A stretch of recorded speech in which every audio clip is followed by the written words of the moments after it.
My family just had the experience of a lifetime over Easter and spring break. We got to go as a family of 6 to Kenya to visit Southeast ministry partner there for a whole trip of 11 days.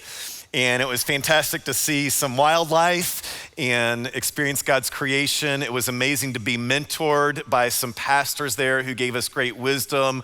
It was inspiring to see the work that our ministry partner is doing. I even got to preach on Easter Sunday at a church in the slums of Kenya, which was a huge honor from that pastor. But it almost didn't happen.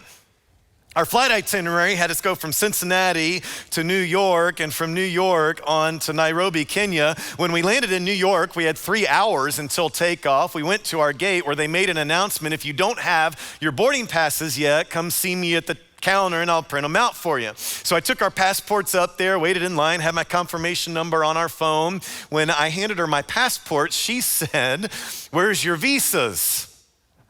I said, "Excuse me?" She said, "I can't give you boarding passes without visas." And I said, I was telling her how to do her job. I said, "No, you can. Our group," meaning our church, "sends people here not infrequently. I don't need visas." And she very kindly explained, if you don't have a visa, you don't get a boarding pass.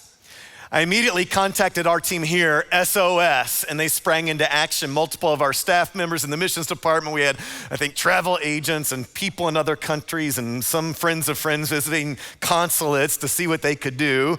2 hours until takeoff, no visas. 1 hour until takeoff, no visas. They start boarding the plane. No visas. At this point, my family is standing here watching me, and my kids have the expression that I know means, "Mom, what kind of crazy adventures Dad got us into this time?" And after everyone has boarded the flight, I get a call from a friend of our staff who says, "I got your visas, open your email, they're there waiting for you." I show them to the lady, she prints their boarding passes, we get on the plane, we make it to Kenya. It was awesome, appreciate our great team here.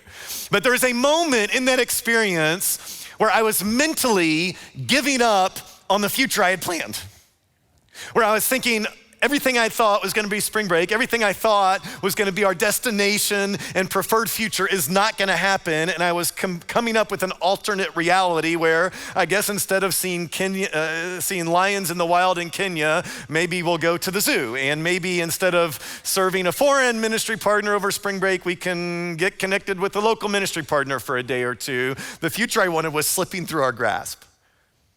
Isn't that what happens often with your Christian struggles? That you're fighting a recurring sin in your life and you want to break through it. You see life in Christ on the other side of it, but it seems like it's not gonna happen and you just start to give up. Paul addresses this feeling in Romans chapter 6. He says, well, should we just keep on sinning so that God can show us more and more of this wonderful grace? The argument here is not that sin isn't wrong. The argument is simply, is it still worth fighting?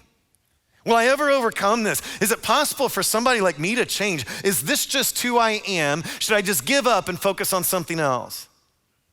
Don't you feel that way sometimes?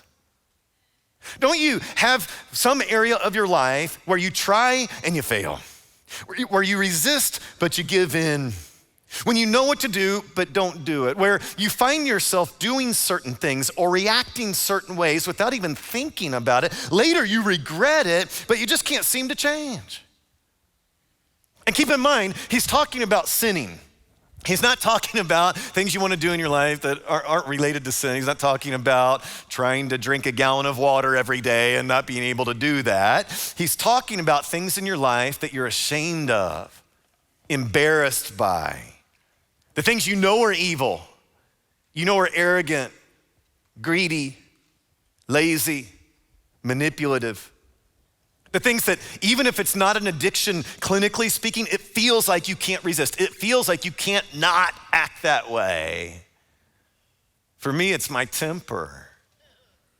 In Kenya one day, maybe on day 3, we spent the day with different local pastors doing some home visits to see how they do outreach there. It was amazing to see. We were in the poorest conditions I've ever experienced in my life. I really can't imagine how anybody in the world could live in poorer conditions.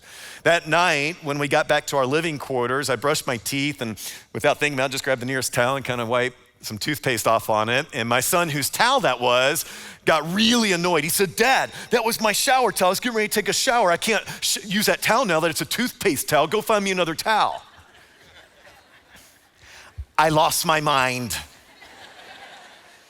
I said, "Did you not see what we saw today? You're worried about a toothpaste towel? These people we visit don't even have a shower. They don't have a towel. I'm gonna send you back to the slums." It was one of those moments as a parent where like the target was right, but how I got there probably wasn't. And when I was finally able to humble myself about that moment, I did say, "God, will you ever conquer my temper?"